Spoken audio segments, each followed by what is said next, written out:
Mayong adlaw, champions! Para sa lahat ng ka-church at kabahagi ng pamilya ng nag-iisa at buhay na Diyos dito sa My Puerto Princesa at iba pang parte ng ating mundo, kinalulugod po namin kayong makasama dito sa City of the Living God at syempre dito sa iyong tahanan at simbahan, Life Church, the home of champions.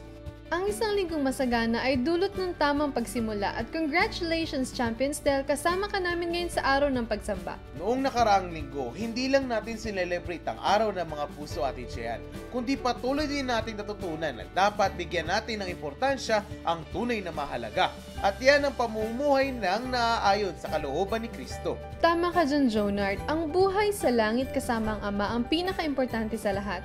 Kung kaya't kailangan natin tanggapin at paghandaan ng katotohanan gagawin ng kaway ang lahat upang ang ating buhay ay kanyang nakawin at tuluyang sirain. But the good news is, there are still things that we can do.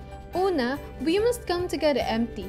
Tanggalin na natin ang maling kaisipang alam na natin ng lahat. Ikalawa, we must embrace God's truth. And lastly, we must wake up and fight for our salvation at para sa kaligtasan ng mga taong ating minamahal. Para balikan ang mga nangyari noong nakaraang linggo, panoorin natin to.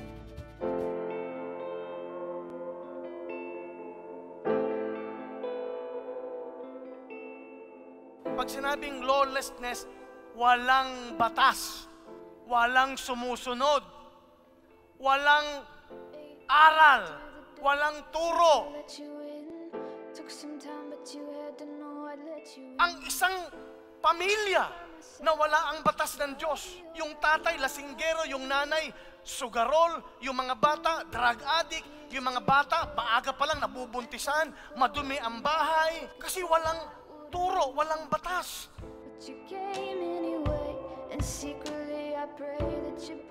Kaya pala napakahalaga ng discipleship. Kaya pala napakahalaga ng ayusan ng buhay. Alam mo, pag gusto mo lang si Kristo ay magpaayos ng buhay, kasi mahirap. Parang ang ginawa mo, tinanggap mo lang yung biyaya, hindi mo tinanggap yung pag-aayos ng buhay mo para sa mas habang buhay na biyaya. Isa lang ang dahilan para hindi ako madaya. Kinakailangan yakapin ko ang katotohanan. Kinakailangan yakapin ko ang truth. Pag sinabi ng Bible, let me do it, kasi the only salvation meron tayo is when we love the truth of God. Yung salita, mahalin natin, pag-aralan natin, sundan natin, lakaran natin.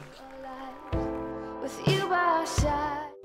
And of course, last Sunday, sabay-sabay nating ipinagdiwang ang ating mga kapatid na nagpunyagi sa ating Pepsol Discipleship Classes. Congratulations sa 48 students na graduate sa ating post-encounter class, 47 graduates from our School of Leaders 1, and 42 graduates from our School of Leaders 2. Keep on charging, conquerors for Jesus!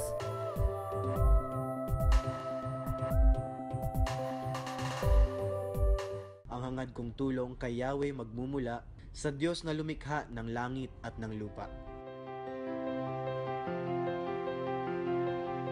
Ang isang bansa ay maaaring magbago kung sama-sama tayong kikilos at mananalangin may lubos na pagtitiwala na ang Panginoon ay sasagutin ang ating mga hiling kung ito'y ayon sa kanyang kalooban.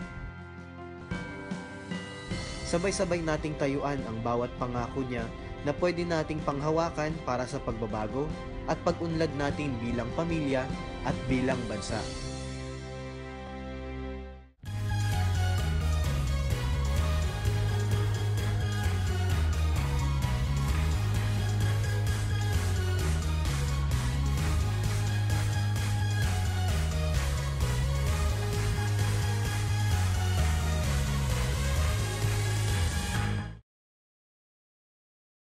Mga kampyon, yan po ang mga ginawa ng Panginoon sa pamamagitan mo at ng kanyang simbahan sa linggong ito.